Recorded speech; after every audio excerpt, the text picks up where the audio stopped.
Hey, it's Friday, April 26th. It must be time for another update from your North Carolina Medical Society.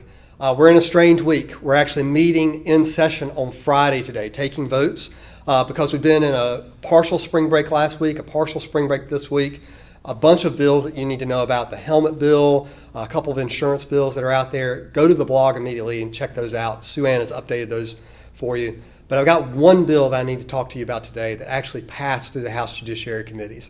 And folks, the trial lawyers are back.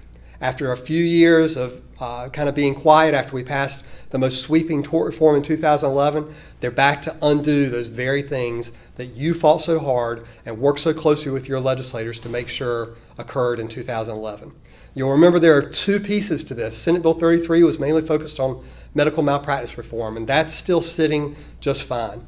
But House Bill 542, the very first provision of that included a truth-telling to the juries. It required that we were going to tell them what was actually paid in medical bills, not the charges, not the inflated costs that were being perpetuated to the juries, the mistruths, the phantom damages that were out there, but the truth about what was really being paid. What was the liability that the person that was injured was responsible for to make sure they got the medical care necessary to become whole again? And what were the future medical expenses that they were going to need to care for them for the rest of their life if necessary?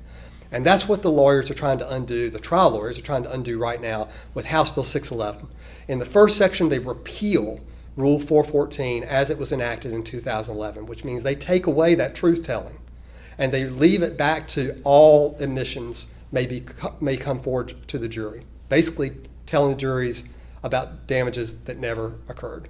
In the second part, they make sure they can get the information about your coverage liability so they can know just how much money you have out there for each, what your maximum is on your insurance. And then in the last part, they require arbitration, where all the rules of evidence go out the door. They're not there anymore. So folks, we opposed this bill.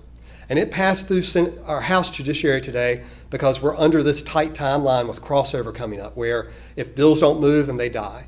And we've been willing to work on figuring out what exactly is the real issue here. What is going on with the insurance companies? Who's been acting in bad faith on this issue? But we can't let this bill just go forward because we've actually been trying to work towards figuring out the proper solution, because this thing that is proposed right now is not the proper solution. It's a reversal, an absolute reversal of everything that we did to make sure that you were being treated fairly as well as any patients were being treated fairly at the same time when we balanced the scales in 2011. So you're going to be getting an action alert, and I hope you will use it to contact your House member. We're going to contact every single member of the North Carolina House and explain this to them, because a lot of them weren't around in 2011. So they need to understand that what you did, what we did together in 2011, was to make sure that the juries heard the truth. And if somebody is causing a problem around that, then we can fix that later, but we cannot allow this repeal of that truth-telling to go through. So please look for that action alert. Reach out to your legislator this weekend. Make sure you have a conversation with them so that we can make sure that we're doing the right thing and not just passing bad bills because we're running up against a crossover deadline. Hope you have a great weekend, and we look forward to talking to you again soon.